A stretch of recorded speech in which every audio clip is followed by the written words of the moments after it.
Hi hello ನಮಸ್ತೆ. Guarantee ಸ್ಪೆಷಲ್ಗೆ ಸ್ವಾಗತ. ನಾನು ರಾಮ್ ಬಡ್ಗೇರ್.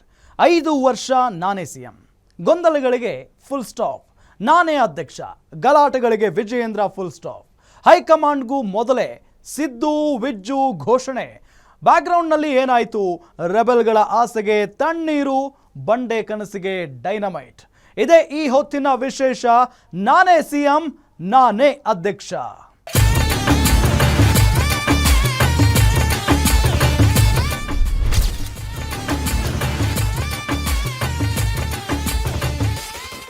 ಕಾಂಗ್ರೆಸ್ನಲ್ಲಿ ಸಿಎಂ ಬದಲಾವಣೆ ಚರ್ಚೆ ಜೋರಾಗಿದ್ರೆ, ಬಿಜೆಪಿಯಲ್ಲಿ ರಾಜ್ಯಾಧ್ಯಕ್ಷರ ಬದಲಾವಣೆಗೆ ವಿಜಯೇಂದ್ರ ವಿರೋಧಿ ಬಣ ಸೈಲೆಂಟ್ ಆಗಿ ಟ್ರೈ ಮಾಡ್ತಾ ಇದೆ. ಇದರ ನಡುವೆ ಸಿಎಂ ಸಿದ್ದರಾಮಯ್ಯ 5 ವರ್ಷ ನಾನೇ ಸಿಎಂ ಅಂತ ಘಂಟಾಘೋಷವಾಗಿ ಹೇಳಿದ್ದಾರೆ. ಇದೇ ರೀತಿ ವಿಜಯೇಂದ್ರ ಕೂಡ ನಾನೇ ಬಿಜೆಪಿ ರಾಜ್ಯಾಧ್ಯಕ್ಷ ಅಂತ ಹೇಳಿದ್ದಾರೆ. ಈ ಹೈಕಮಾಂಡ್ ನಾಯಕರಿಗೂ ಮೊದಲೇ ಬದಲಾವಣೆ ಚರ್ಚೆಗಳಿಗೆ ಫುಲ್ ಸ್ಟಾಪ್ ಇಡೋ ಕೆಲಸಕ್ಕೆ ಮುಂದಾಗಿದ್ದಾರೆ. ಅದರ ಡೀಟೇಲ್ಸ್ ಇಲ್ಲಿದೆ.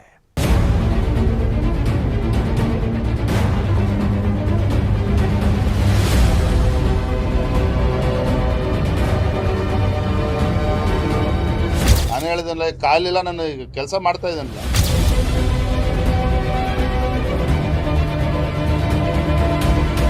ನಾವು 5 ವರ್ಷ ಸಿಎಂ ಆಗಿರ್ತೀವಿ. ಹೌದು, ನಾನೇ. ಒಂದು ಕಡೆ 5 ವರ್ಷ ನಾನೇ ಸಿಎಂ ಅಂತ ಘೋಷಿಸ್ತಿರೋ ಸಿದ್ದರಾಮಯ್ಯ, ಇನ್ನೊಂದು ಕಡೆ ರಾಜ್ಯಾಧ್ಯಕ್ಷರ ಕುರ್ಚಿ ಖಾಲಿ ಇಲ್ಲ ಅಂತಿರೋ ವಿಜಯೇಂದ್ರ, ಮಗದೊಂದೆಡೆ ನನಗೆ ಇನ್ನಾವ ಆಯ್ಕೆ ಇದೆ ಹೇಳಿ ಅಂತಿರೋ DK Shivakumar.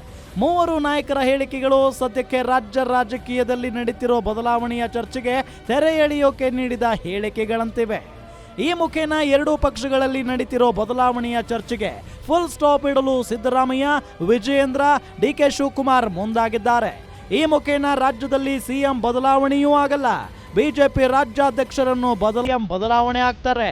Congress trouble shooter high command ಪಟ್ಟ ಕಟ್ಟುತ್ತೆ ಅಂತ ಹೇಳಿಕೊಂಡು ಬಂದಿದ್ರು. ಈ ಮುಖೇನ ಸೆಪ್ಟೆಂಬರ್ ಅಥವಾ ಅಕ್ಟೋಬರ್ನಲ್ಲಿ ಸಿಎಂ ಬದಲಾವಣೆ ಆಗುತ್ತೆ, ಅಕ್ಟೋಬರ್ ಕ್ರಾಂತಿ ಆಗೇ ಆಗುತ್ತೆ ಅಂತ ಹೇಳಿಕೊಂಡು ಬಂದಿದ್ರು. ಆದ್ರೆ ಚಿಕ್ಕಬಳ್ಳಾಪುರದಲ್ಲಿ ಸಿಎಂ ಸಿದ್ದರಾಮಯ್ಯ ನೀಡಿರೋ ಒಂದೇ ಒಂದು ಹೇಳಿಕೆ ಈ ಎಲ್ಲಾ ಚರ್ಚೆಗಳಿಗೆ ತೆರೆ ಎಳೆಯೋ ಕೆಲಸ ಮಾಡಿದ್ದಾರೆ. ಅಲ್ಲದೆ ಬಿಜೆಪಿ ಜೆಡಿಎಸ್ ನಾಯಕರು ನಮ್ಮ ಹೈಕಮಾಂಡ್ ಏನು ಅಂತ ಪ್ರಶ್ನಿಸಿ CM ಬದಲಾಗ್ತಾರೆ.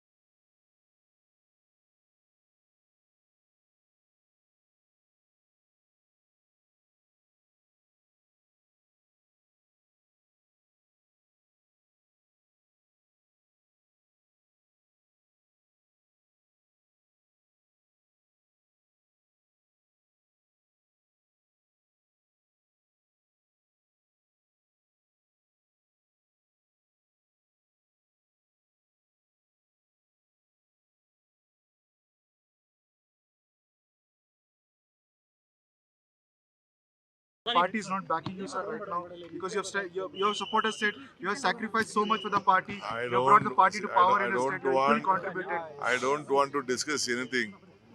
All lakhs of workers have supported this party. It is not only DK Shivakumar. ಹೀಗಾಗಿಯೇ ಡಿಕೆ ಶಿವಕುಮಾರ್ ನನ್ನ ಮುಂದೆ ಇನ್ಯಾವ ಆಯ್ಕೆ ಇದೆ ಅನ್ನೋ ಪ್ರತಿಕ್ರಿಯೆ ನೀಡುವಂತೆ ಮಾಡಿದೆ. ಸಿದ್ದರಾಮಯ್ಯ ಪರ ಬ್ಯಾಟ್ ಬೀಸಿದ ರಾಮಲಿಂಗಾರೆಡ್ಡಿ,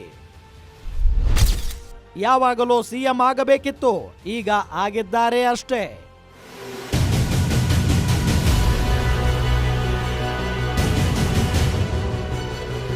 ಸಿದ್ದರಾಮಯ್ಯ ಸಂಪುಟದ ಹಿರಿಯ ಸಚಿವರಲ್ಲಿ ರಾಮಲಿಂಗಾರೆಡ್ಡಿ ಕೂಡ ಒಬ್ಬರು.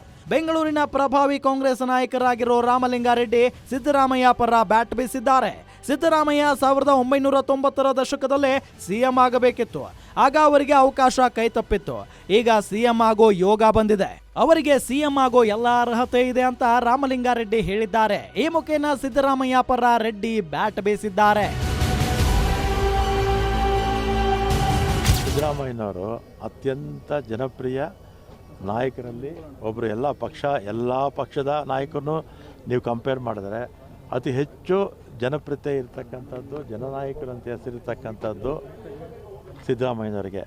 ಅವರು ಯಾವಾಗಲೂ ಆಗಬೇಕಾಯಿತು. ಜೆ ಎಚ್ ಪಟೇಲರು ಇವರಿಬ್ಬರಿಗೂ ಕೂಡ ಕಾಂಪಿಟೇಷನ್ ಇತ್ತು. ಆ ಸಂದರ್ಭದಲ್ಲಿ ಜಯಂತ್ ಪಟೇಲ್ರಾದರು, ಆಗಲೇ ಇವರು ಆಗಬೇಕಾಗಿತ್ತು. ಆದರೆ ಜಯಂತ್ ಪಟೇಲ್ರಾದರು ಅವ್ರ ಸಂಪುಟದಲ್ಲಿ ಉಪ ಮುಖ್ಯಮಂತ್ರಿಗಳು ಕೂಡ ಆಗಿದ್ದರು. ಆಕಸ್ಮಿಕ ಏನೂ ಇಲ್ಲ, ಅವ್ರಿಗೆ ಅರ್ಹತೆ ಇತ್ತು, ಅದರಿಂದ ಆಗಿದೆ. ಕಾಂಗ್ರೆಸ್ನಲ್ಲಿ ಎದ್ದಿದ್ದ ಸಿಎಂ ಬದಲಾವಣೆ ಚರ್ಚೆಗೆ ತೆರೆ ಎಳೆಯುವ ಕೆಲಸವನ್ನ ಸಿದ್ದರಾಮಯ್ಯ, ಡಿ.ಕೆ.ಶಿ ಇಬ್ಬರೂ ಕೂಡ ಮಾಡಿದ್ದಾರೆ. ಇದೇ ರೀತಿ ಬಿಜೆಪಿಯಲ್ಲಿ ಎದ್ದಿರೋ ರಾಜ್ಯಾಧ್ಯಕ್ಷರ ಬದಲಾವಣೆ ಚರ್ಚೆಗೆ ಮುಕ್ತಾಯ ಹಾಡಲು ಸ್ವತಃ ವಿಜಯೇಂದ್ರ ಮುಂದಾಗಿದ್ದಾರೆ. ರಾಜ್ಯಾಧ್ಯಕ್ಷರ ಬದಲಾವಣೆ ಕುರಿತು ಹೈಕಮಾಂಡ್ ಸ್ಪಷ್ಟ ನಿರ್ಧಾರ ತೆಗೆದುಕೊಳ್ಳುವ ಮುನ್ನವೇ ವಿಜಯೇಂದ್ರ ಬದಲಾವಣೆ ಮಾತುಗಳಿಗೆ ಬ್ರೇಕ್ ಹಾಕಲು ಮುಂದಾಗಿದ್ದಾರೆ. ಅದರ ಡೀಟೇಲ್ಸ್ ಇಲ್ಲಿದೆ.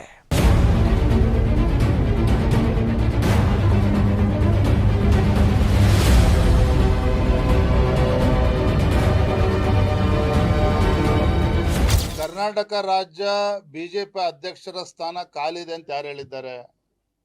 ನಾನಿವತ್ತು ರಾಜ್ಯದ ಅಧ್ಯಕ್ಷನಾಗಿ ಕಳೆದ 1.25 ವರ್ಷದಿಂದ ಕೆಲಸ ಮಾಡ್ತಾ ಇದ್ದೇನೆ. ಸಂಘಟನೆಗೆ ಬಲಪಡಿಸ್ತಕ್ಕಂಥ ಕೆಲಸವನ್ನು ನಾನು ಮಾಡ್ತಾ ಇದ್ದೇನೆ. ಪಕ್ಷಕ್ಕೆ ಶಕ್ತಿ ತುಂಬತಕ್ಕಂಥ ಕೆಲಸ ನಾನು ಮಾಡ್ತಾ ಇದ್ದೇನೆ. ನನ್ನ ಕಾರ್ಯವೈಖರಿ ಬಗ್ಗೆ ಕಾರ್ಯಕರ್ತರಿಗೂ ಕೂಡ ತೃಪ್ತಿ ಇದೆ, ಪಕ್ಷದ ಹೈಕಮಾಂಡ್ಗೂ ಕೂಡ ತೃಪ್ತಿ ಇದೆ. ನಾನು ಹೇಳಿದೆನಲ್ಲ, ಕಾಲಿಲ್ಲ, ನಾನು ಕೆಲಸ ಮಾಡ್ತಾ ಇದ್ದೇನಲ್ಲ. ನಾನಿವತ್ತು ತಮ್ಮ ಮುಖೇನ ಒಂದು ಸ್ಪಷ್ಟಪಡಿಸ್ತೇನೆ. ನಮ್ಮ ಪಕ್ಷದ ವರಿಷ್ಠರು ನನ್ನನ್ನು ರಾಜ್ಯದ ಅಧ್ಯಕ್ಷನಾಗಿ ಮಾಡಿರ್ತಕ್ಕಂಥದ್ದು ಸಂಘಟನೆಗೆ ಬಲವನ್ನು ತುಂಬಬೇಕು ಅಂತೇಳಿ, ರಾಜ್ಯದ ಮುಖ್ಯಮಂತ್ರಿ ಆಗಬೇಕು ಅಂತಲ್ಲ. ಹಾಗಾಗಿ ನಾನು ರಾಜ್ಯದ ಅಧ್ಯಕ್ಷನಾಗಿ ಫ್ರಮ್ ದ ಡೇ 1 ನಾನು ಪಕ್ಷದ ಸಂಘಟನೆಗೆ ಶಕ್ತಿ ತುಂಬುವಂಥ ಕೆಲಸವನ್ನೇ ಮಾಡ್ಕೊಂಡು ಬರ್ತಾ ಇದ್ದೇನೆ. ಹೋರಾಟಗಳನ್ನು ನಿರಂತರ ಮಾಡ್ಕೊಂಡು ಬರ್ತಾ ಇದ್ದೇವೆ. ನಮ್ಮ ಕಾರ್ಯಕರ್ತರು ಒಂದು ದಿನನೂ ಕೂಡ ಮನೆಯಲ್ಲಿ ಕೂತಿಲ್ಲ. ವಾಲ್ಮೀಕಿ ಅಭಿವೃದ್ಧಿ ನಿಗಮದ ಹೋರಾಟಗಳು ಇರ್ಬೋದು, ಬೆಲೆ ಏರಿಕೆ ಹೋರಾಟ ಇರ್ಬೋದು, ಮೈಸೂರಿನ ಮೂಡಾ ವಿಚಾರದಲ್ಲಿ ತೆಗೆದುಕೊಂಡಂಥ ಪಾದಯಾತ್ರೆಗಳು, ಜನಾಕ್ರೋಶ ಯಾತ್ರೆ, ಈ ರೀತಿ ಹಲವು ಕಾರ್ಯಕ್ರಮಗಳ ಮುಖೇನ ನಮ್ಮ ಕಾರ್ಯಕರ್ತರು ಅವತ್ತಿಂದನೂ ಕೂಡ ಸಕ್ರಿಯರಾಗಿದ್ದಾರೆ. ನಮ್ಮೆಲ್ಲರ ಹೋರಾಟಕ್ಕೆ ಯಾವತ್ತೂ ಕೂಡ ಶಕ್ತಿ ತುಂಬಿಕೊಂಡು ಬರ್ತಾ ಇದ್ದಾರೆ. ಆಗ ನಾನು ಮತ್ತೊಮ್ಮೆ ಹೇಳ್ತೇನೆ, ನಮ್ಮ ಪಕ್ಷದ ವರಿಷ್ಠನಿಗೆ ಜವಾಬ್ದಾರಿಯನ್ನು ನೀಡಿರುವಂಥದ್ದು ಪಕ್ಷವನ್ನು ಬಲಪಡಿಸಬೇಕು, ಸಂಘಟನೆ ಬಲಪಡಿಸಬೇಕು ಅಂತೇಳಿ, ಮುಖ್ಯಮಂತ್ರಿ ಆಗಬೇಕು ಅಂತಲ್ಲ. ಆದರೆ ಕೆಲವರು ಹಿರಿಯರು ಅಪೇಕ್ಷೆ ಪಡ್ತಕ್ಕಂಥ ತಪ್ಪೂ ಅಲ್ಲ. ಇವೆಲ್ಲವನ್ನ ಗಮನಿಸಿಕೊಂಡು ಪಕ್ಷದ ವರಿಷ್ಠರು ತೀರ್ಮಾನ ಮಾಡ್ತಾರೆ. ಇದೇ ಹೇಳಿಕೆ, ಇದೊಂದೇ ಹೇಳಿಕೆ, ಇದೊಂದೇ ಒಂದು ಹೇಳಿಕೆ. ವಿಜಯೇಂದ್ರ ನೀಡಿರೋ ಇದೊಂದೇ ಒಂದು ಹೇಳಿಕೆ ಬಿಜೆಪಿಯ ರೆಬೆಲ್ಸ್ಗೆ ಶಾಕ್ ನೀಡಿದೆ ಅಂತ ಕೆಲಸವನ್ನೇ ಮಾಡ್ಕೊಂಡು ಬರ್ತಾ ಇದ್ದೇನೆ. ಬದಲಾವಣೆ ಇಷ್ಟು ಚರ್ಚೆ ಮಾಡೋ ಅವಶ್ಯಕತೆ ಇಲ್ಲ. ಯಾಕಂದ್ರೆ ಯಾರ್ದು ವಿಜಯೇಂದ್ರ ಅಧ್ಯಕ್ಷತೆಯಿಂದ ಇದು ಏನು ನಮ್ಮ ಕರ್ನಾಟಕದಲ್ಲಿ ಸಂಪೂರ್ಣವಾಗಿ ಬಿಜೆಪಿ ನೆಲಕಚ್ಚಿದೆ.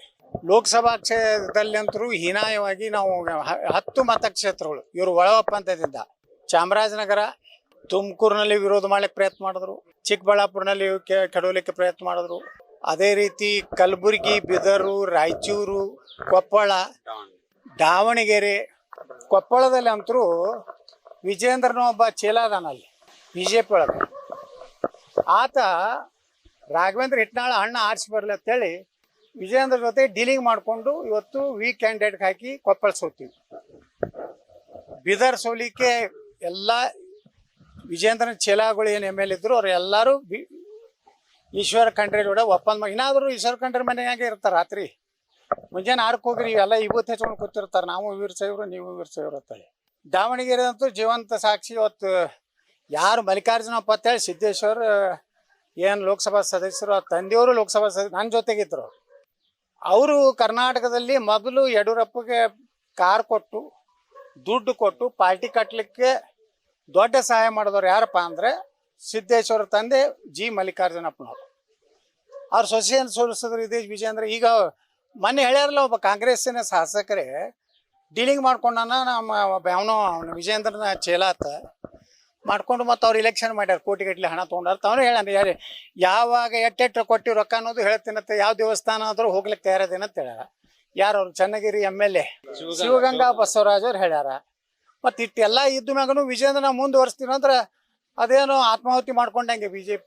ಈಗ ಹಂಗೆ ಭಯೋತ್ಪಾದಕರ ಮೈಗೆ ಬಾಂಬ್ ಹಾಕೊಂಡು ತಾವೇ ಸ್ಫೋಟ್ ಮಾಡ್ಕೋತಾರಲ್ಲ, ಹಂಗೆ BJPಗೆ ಅದು ಬೇಕಾಗಿತ್ತಂದ್ರೆ ವಿಜಯೇಂದ್ರನ ಯಡಿಯೂರಪ್ಪನ ಮಾತು ಕೇಳಿ ಮುಂದುವರಿಸಲಿ. ಬದಲಾವಣೆ ಇಲ್ಲ. ಅವರೇ ಮುಂದುವರಿತಾರೆ ಸರ್. ಅಲ್ಲಲ್ಲ, ನಮ್ಮಲ್ಲಿ ಬದಲಾವಣೆ ಇಲ್ಲ, ಮನಸ್ತಾಪನೂ ಇಲ್ಲ. ಸರ್ ಹಂಗಾದ್ರೆ ದೆಹಲಿಗೆ ಎಲ್ಲ ಹೋದ್ರು ಎಲ್ಲ ಏನ್ ಚರ್ಚೆ ಆಯ್ತು? ನಮ್ಮಲ್ಲಿ ಪಕ್ಷ ನಡಿಬೇಕಲ್ಲ, ಅಧ್ಯಕ್ಷರಾದವ್ರನ್ನ ಕರೆದು ಏನೇನು ಮಾಡಬೇಕು ಅದು ಮಾಡಬೇಕು ಅನ್ನೋದನ್ನ ಹೇಳ್ಬೇಕಿಲ್ಲ. ಪಕ್ಷ ಬೆಳವಣಿಗೆ ಬಗ್ಗೆ ಹೌದು, ಅದು ಚರ್ಚೆ ಇದ್ದೇ ಇರ್ತದೆ. ಆಗಾಗ ಕರೆಸ್ತಾರೆ, ಮಾತಾಡ್ತಾರೆ. ಅಂದ್ರೆ ವಿಜೇಂದ್ರ ಬದಲಾವಣೆ ಇಲ್ಲ. ವಿಜೇಂದ್ರ ಅವರು ಬದಲಾವಣೆ ನೋಡಿ, ಬದಲಾವಣೆ ಇದೆ, ಬದಲಾವಣೆ ಇಲ್ಲ, ಎರಡೂ ಪ್ರಶ್ನೆ ಬರಲ್ಲ. ಯಾಕೆಂದ್ರೆ ಅವರು ಅಧ್ಯಕ್ಷರಿದ್ದಾರೆ. ಅಲ್ಲ, ಹೈಕಮಾಂಡ್ ತೀರ್ಮಾನ ಮಾಡ್ತಾರೆ. ನಮಗೆ ಅಧ್ಯಕ್ಷರು ಇರಬೇಕು. ಯಾಕೆ ಇರಬಾರ್ದು? ಯುವ ನಾಯಕರಿದ್ದಾರೆ, ಕೆಲಸ ಮಾಡ್ತಿದ್ದಾರೆ. ಸಿಟಿ ರವಿ ಹೆಸರು ಕೂಡ ಕೇಳಿ ಬರ್ತಾ ಸರ್ ಇತ್ತೀಚೆಗೆ. ನೋಡಿ, ನಮ್ಮಲ್ಲಿ ಹೆಸರುಗಳೆಲ್ಲ ಕೇಳಿ ಬರಲ್ಲ. ನಮ್ಮಲ್ಲಿ ಕೋಳಿನ ಕೇಳಿ ಮಸಾಲೆ ಅರಿಯೋದು ನಮ್ಮಲ್ಲಿ ಪದ್ಧತಿ ಇಲ್ಲ. ಅದು ಕಾಂಗ್ರೆಸ್ ಪದ್ಧತಿ. ನಮ್ಮಲ್ಲಿ ಏನೂ ಇಲ್ಲ. ಮಾಡ್ಬೇಕು, ಮುಂದುವರಿಸ್ತಾರೆ, ತೆಗಿತಾರೆ. ಯಾರು ಬರ್ತಾರೆ, ಯಾರಿಲ್ಲ. ಈ ಸದ್ಯಕ್ಕೆ ಯಾವುದೇ ಬದಲಾವಣೆಗಳಿಲ್ಲ. ಬಿಜೆಪಿ ರಾಜ್ಯಾಧ್ಯಕ್ಷರ ಬದಲಾವಣೆ ಕುರಿತು ಹೈಕಮಾಂಡ್ ಹೆಚ್ಚು ತಲೆ ಕೆಡಿಸಿಕೊಂಡಿಲ್ಲ. ಕರ್ನಾಟಕದಲ್ಲಿ ಯಡಿಯೂರಪ್ಪ ಇರೋವರೆಗೆ ರಾಜ್ಯ ಬಿಜೆಪಿ ಪಾಲಿಗೆ ಅವರೇ ಹೈಕಮಾಂಡ್. ದೆಹಲಿಯಲ್ಲಿರುವ ಹೈಕಮಾಂಡ್ ರಾಜ್ಯದಲ್ಲಿ ಹೆಚ್ಚು ಪವರ್ಫುಲ್ ಅಲ್ಲ. ಬಿಜೆಪಿ ರಾಷ್ಟ್ರೀಯ ನಾಯಕರಿಗೆ ಕರ್ನಾಟಕದ ಜಾತಿ ಲೆಕ್ಕಾಚಾರ ಅರ್ಥವೇ ಆಗ್ತಿಲ್ಲ. ಪ್ರತಿ ಬಾರಿ ಯಡಿಯೂರಪ್ಪರನ್ನ ಸೈಡ್ ಲೈನ್ ಮಾಡಿದಾಗೆಲ್ಲ ಕರ್ನಾಟಕದಲ್ಲಿ ಬಿಜೆಪಿಗೆ ಹೊಡೆತ ಬಿದ್ದಿದೆ.